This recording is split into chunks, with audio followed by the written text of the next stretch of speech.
नमस्कार प्यारे विद्यार्थियों, भारद्वाज मैथमेटिक्स यूट्यूब चैनल में आपका स्वागत है। निरंतर बच्चे हमारे यूट्यूब चैनल को देख रहे हैं, बीच बीच में अपनी प्रॉब्लम भी शेयर कर रहे हैं। तो हमारी प्रयास है कि आपके उन सभी प्रॉब्लम को जिसे आप कोरोना महामारी की वजह से फेस कर रहे हैं उन्हें दूर किया जाए। हम लोगों ने 2 chapter inverse trigonometry function and matrices को ऑलरेडी कंप्लीट कर लिया है। अगर आपने वो वाला लेक्चर मिस किया है तो एटलीस्ट इन्वर्स ट्रिग्नोमेट्री फंक्शन वाला वीडियो तो जरूर देखें, क्योंकि आज से मेथड ऑफ डिफरेंशिएशन स्टार्ट होने वाला है जो कि कैलकुलस का पार्ट है। And trigonometry and inverse trigonometry calculus के पॉइंट ऑफ व्यू से ज़्यादा इंपॉर्टेंस रखते हैं।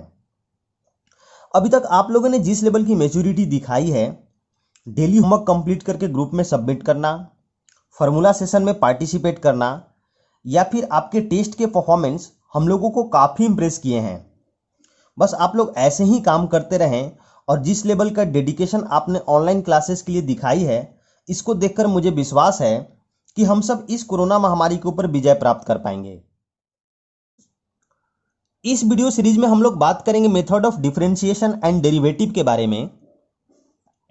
लेकिन डेरिवेटिव को समझने के लिए जिन कॉन्सेप्ट की हमें जरूरत पड़ेगी, चलिए पहले उन्हें रिवाइज कर लेते हैं। सबसे पहले हम बात करेंगे स्लोप की। तो आपको पता है कि स्लोप एक स्ट्रेट लाइन के लिए डिफाइन होता है। अगर ये एक स्ट्रेट लाइन है तो इस लाइन के स्लोप निकालने के लिए इस पर हमें 2 पॉइंट चाहिए होते हैं। मान लेते हैं इस लाइन पर 2 पॉइंट P एंड Q हैं। एंड लेट सपोज कि P का x कोऑर्डिनेट A है, तो ऑब्वियसली उसके corresponding y coordinate f of A होगा। सिमिलरली Q का x कोऑर्डिनेट B है तो y coordinate f of b होगा। मीन्स p का coordinate a comma f of a and q का b comma f of b होंगे। And जैसा कि हम क्लास 11th में देख चुके हैं कि अगर इस लाइन का स्लोप निकालना है तो हमें इन 2 पॉइंट्स में change in y by change in x करना होगा, यानी कि rate of change in y with respect to x निकालना पड़ता है। और फिगर में आप देख सकते हैं कि चेंज इन y ये है डेल्टा वाई और चेंज इन एक्स ये है डेल्टा एक्स। तो हमारा स्लोप जिसको एम से रिप्रेजेंट करते हैं, this is equal to delta y divided by delta x, change in y with respect to change in x. और फिगर में डेल्टा वाई कितना होगा, ये पूरा अगर इसको y2 लेट करें और ये y1 है तो y2 minus y1, f of b minus f of a divided by delta x। अगर ये x2 है तो ये x1 है, तो x2 minus x1 b minus a। और अगर ये एंगल थीटा है तो ये एंगल भी थीटा होगा। तो हम लोग स्लोप को tan ऑफ थीटा भी बोल सकते हैं। तो this is M equal to आया है F of B minus F of A divided by B minus A, जिसको हम tan ऑफ थीटा भी लिख सकते हैं। यहां पर एक ध्यान देने वाली बात यह है कि point P and point Q इस लाइन पर चाहे कहीं भी रहें, स्लोप की वैल्यू हमेशा सेम आएगा, यानी कि एक लाइन का स्लोप हमेशा कांस्टेंट होता है। इससे फर्क नहीं पड़ता कि change in y and change in x हम किन 2 पॉइंट्स के बीच निकाल रहे हैं, इस लाइन के लिए स्लोप हमेशा सेम आएगा। तो ये तो है स्लोप की कहानी स्ट्रेट लाइन के लिए, लेकिन यहां स्ट्रेट लाइन की जगह पर कोई और कर्व होता तो हम क्या करते हैं।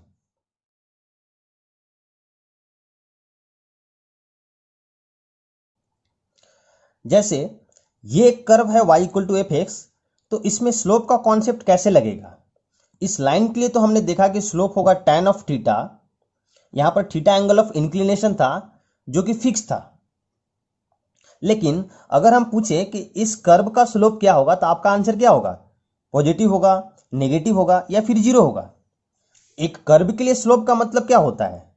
तो जिस तरह से हमने स्लोप के कॉन्सेप्ट को स्ट्रेट लाइन के लिए डिफाइन किया है कि हम क्या करते हैं कि इस पर एक पॉइंट P लेते हैं और इस पर टैंजेंट ड्रॉ करते हैं जो कि एक स्ट्रेट लाइन है। तो इस टैंजेंट का जो स्लोप होगा वो कांस्टेंट होगा। लेकिन अगर हम दूसरा पॉइंट लेते हैं Q, इस पर टेंजेंट ड्रॉ करते हैं, तो यहां पर एंगल ऑफ इंक्लिनेशन चेंज हो गया, तो इस पॉइंट पर टेंजेंट का स्लोप भी चेंज हो गया। सिमिलरली एक पॉइंट R लेते हैं, तो यहां पर एंगल ऑफ इंक्लिनेशन कुछ और हो गया, तो टेंजेंट का स्लोप भी कुछ और हो गया।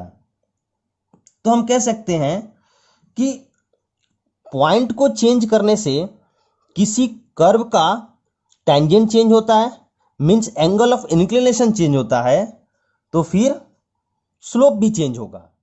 मींस हमारे सामने जो ये कर्व है, इसके हर एक पॉइंट पर अलग अलग स्लोप आ रहा है। ये तो काफी दिक्कत वाली बात है भाई। एक लाइन के लिए स्लोप निकालना हमारे लिए आसान था। हम कोई दो पॉइंट लेते हैं, उन दोनों में change in y by change in x करने से हमारा स्लोप आ जाता है। और एक बार हमारा स्लोप आ जाता है, तो इस लाइन पर चाहे हम किसी भी और पॉइंट की बात करते हैं, तो उसका स्लोप भी वही होगा। लेकिन कर्व के केस में ऐसा नहीं है। पॉइंट चेंज होने के साथ साथ हमारा टेंजेंट भी चेंज हो रहा है।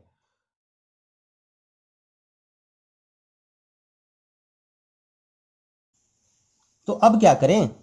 यदि हमें कर्व के किसी एक पॉइंट पर स्लोप निकालने को बोला जाए, तो कैसे निकालेंगे? क्योंकि स्लोप निकालने के लिए तो दो पॉइंट की आवश्यकता होती है। और मान लीजिए कि इसी कर्व को हम एक और बार ड्रॉ किए हैं, इसके पॉइंट P पर टेंजेंट का स्लोप निकालना है। तो आप कैसे निकालते हैं? क्योंकि दूसरा पॉइंट तो है ही नहीं, तो हम क्या करते हैं कि इस पॉइंट P पर टेंजेंट का स्लोप निकालने की बजाय PQ लाइन, जो कि कर्व का एक सीकेंट है, उसका स्लोप निकालते हैं। क्योंकि अब हमारे पास दो पॉइंट है, तो PQ का slope change in Y with respect to change in X करके निकाल पाएंगे। तो देखते हैं हम, M slope of secant, secant क्या है? PQ है। और change in Y by change in X, change in Y2 minus Y1, तो वो होगा f of A plus H minus F of A divided by A plus H minus A। यहां पर A और A कैंसिल हो गया, तो हमारा स्लोप ऑफ सीकेंट जो आ रहा है वो F of A plus H minus F of A divided by H आ रहा है। हम लोगों ने सीकेंट PQ का स्लोप तो निकाल लिया, लेकिन अपना टारगेट क्या है? पॉइंट P पर टेंजेंट का स्लोप निकालना।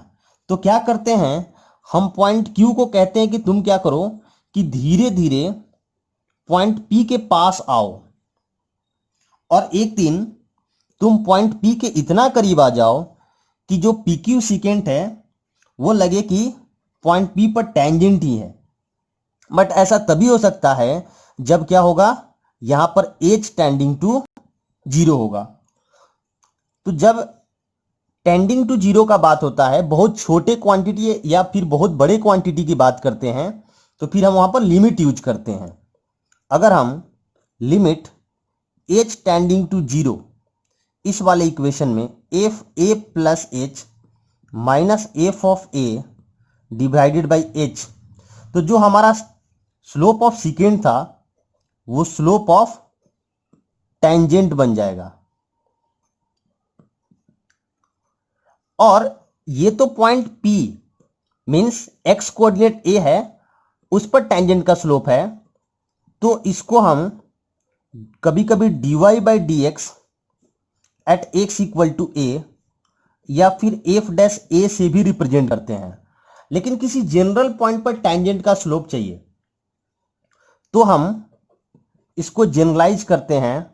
इस A के जगह पर हम क्या करते हैं, x पुट कर देते हैं, तो ये होगा f of x plus H minus F of x divided by H।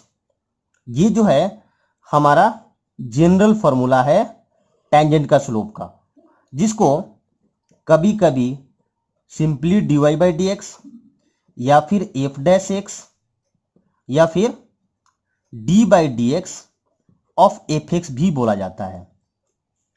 और इस फॉर्मूले को हम फर्स्ट प्रिंसिपल फॉर्मूला भी बोलते हैं। और फर्स्ट प्रिंसिपल मेथड को यूज करके हम किसी भी फंक्शन को डिफरेंशिएट कर सकते हैं, और डिफरेंशिएट करने से वो एक जनरल टेंजेंट का स्लोप देगा, और किसी पॉइंट को पुट करने से वो किसी पर्टिकुलर पॉइंट पर टेंजेंट का स्लोप देता है।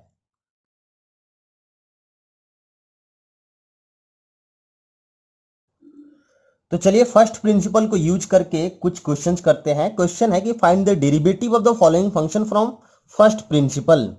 पहला क्वेश्चन है एक्स क्यू, तो एक्स क्यू को हम एफ एक्स लेट कर लेते हैं, और फर्स्ट प्रिंसिपल फॉर्मूला अपना था कि f dash x is equal to limit h tending to zero f of x plus H minus F x upon h. अब जब एफ के अंदर एक्स है तो एक्स क्यूब है, तो एक्स के एफ के अंदर एक्स प्लस एच होगा तो एक्स प्लस एच का क्यूब होगा। तो ये जो वैल्यू है F of x plus H का है, जो एक्स प्लस एच का होल क्यूब, और ये वाला एफ ऑफ एक्स का डिवाइडेड बाई एच था।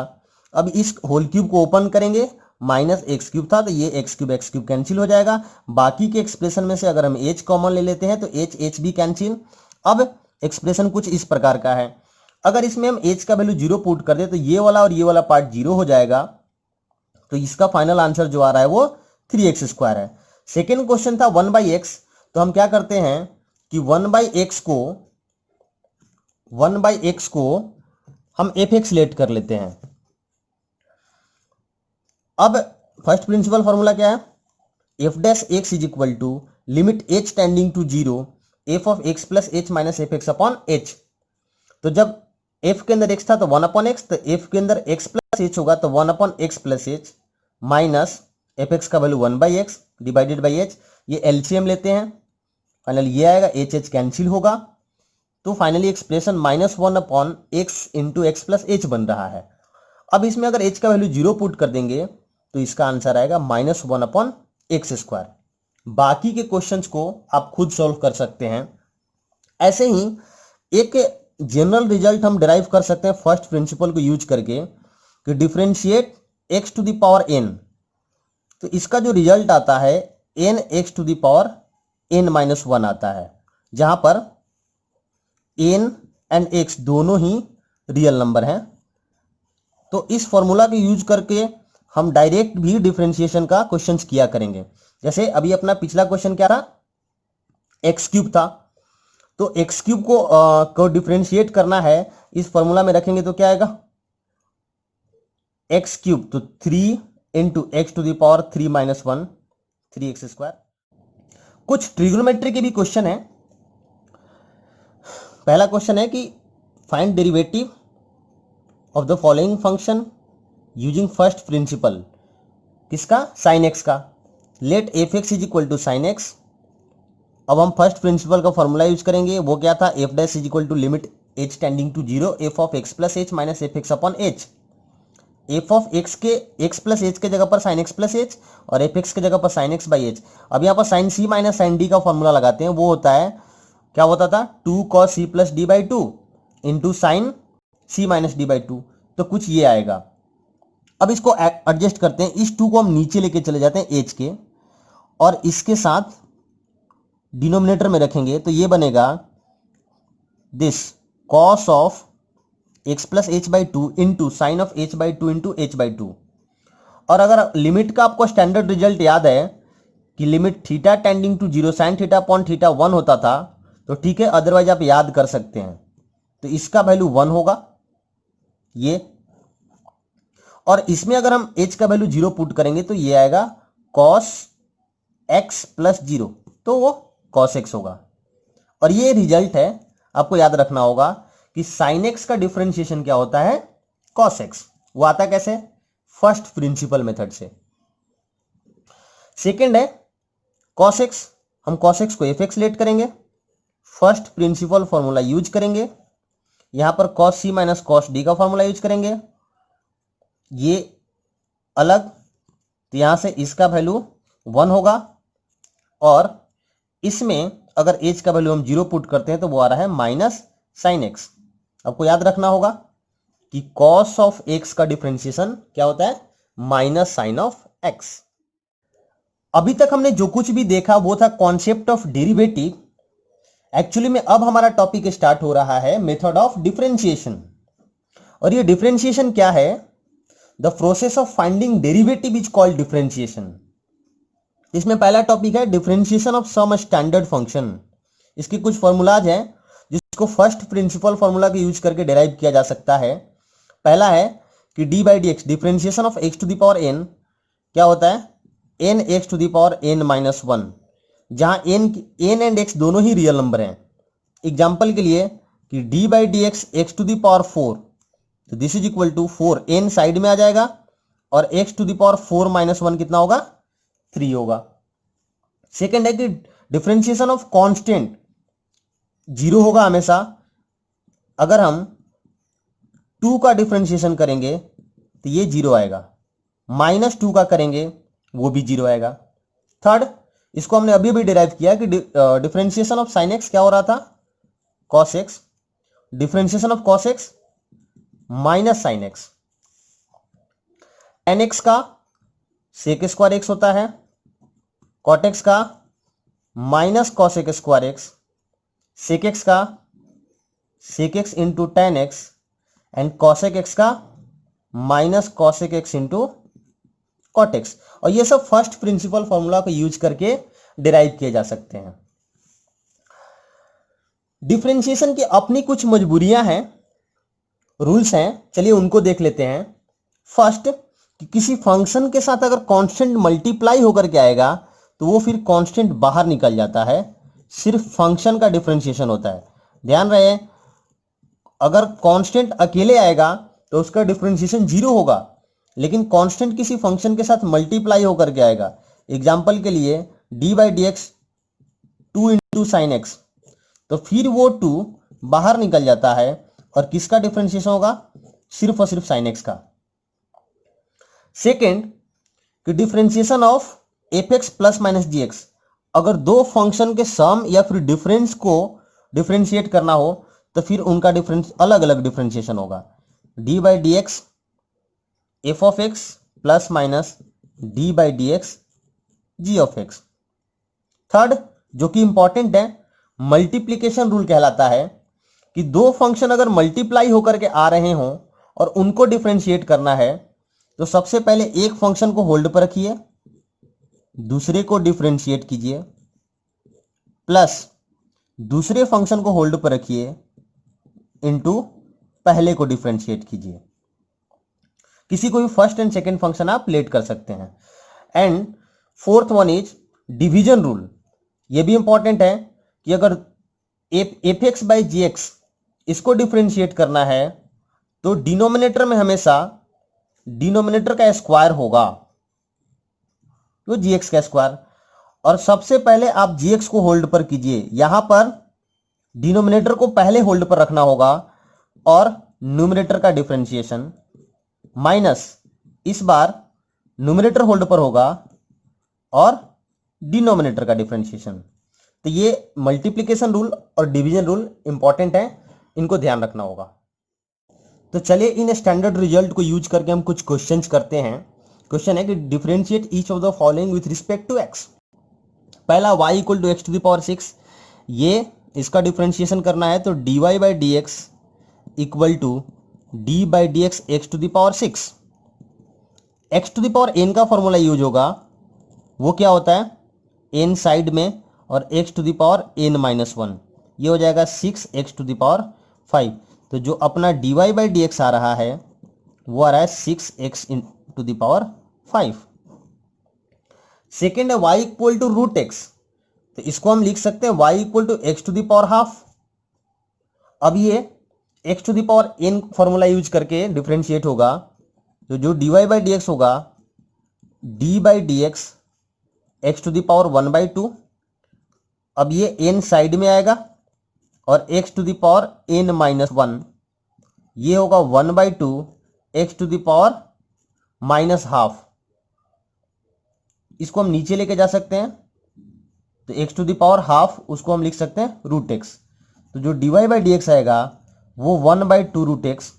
और इसको एज ए रिजल्ट आप याद भी रख सकते हैं कि जो रूट एक्स का डिफरेंशिएशन होता है वो क्या होता है? One by two root x. Third है y इक्वल टू 1/x, इसको हम लिख सकते हैं x के पावर -1। इसको डिफ्रेंशिएट करेंगे तो क्या होगा, d/dx x के पावर -1। अब ये x के power n formula, n side में x के पावर -1 n -1, तो यहां -1 इंटू एक्स के पावर -2, इसको लिख सकते हैं -1/x²। तो ये भी एज ए रिजल्ट आप याद रख सकते हैं कि 1/x का डिफरेंशिएशन क्या होता है, -1/x²। नंबर 4, ये है y equal to 2/3 into x के पावर 3/2।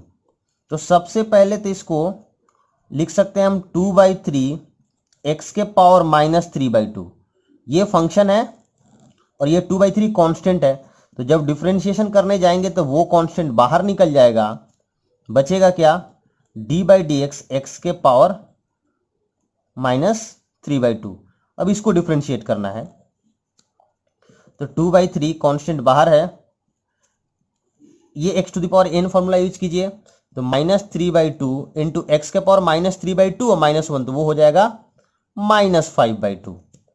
ये 2 से 2 कैंसिल, ये 3 से 3 कैंसिल, तो ये बच रहा है -x के पावर -5/2, तो इसको लिख सकते हैं नीचे जाकर के +5/2। तो ये है ना क्वेश्चन 4 का आंसर। नंबर 5 है y equal to 2/x - 3 cos x। तो जब इसको डिफ्रेंशिएट करने जाएंगे तो d/dx 2/x - 3 cos x। अब अलग अलग डिफ्रेंशिएशन हो जाएगा, दो फंक्शन सब्ट्रैक्ट होकर के आ रहे हैं, तो differentiation of first function minus differentiation of second function.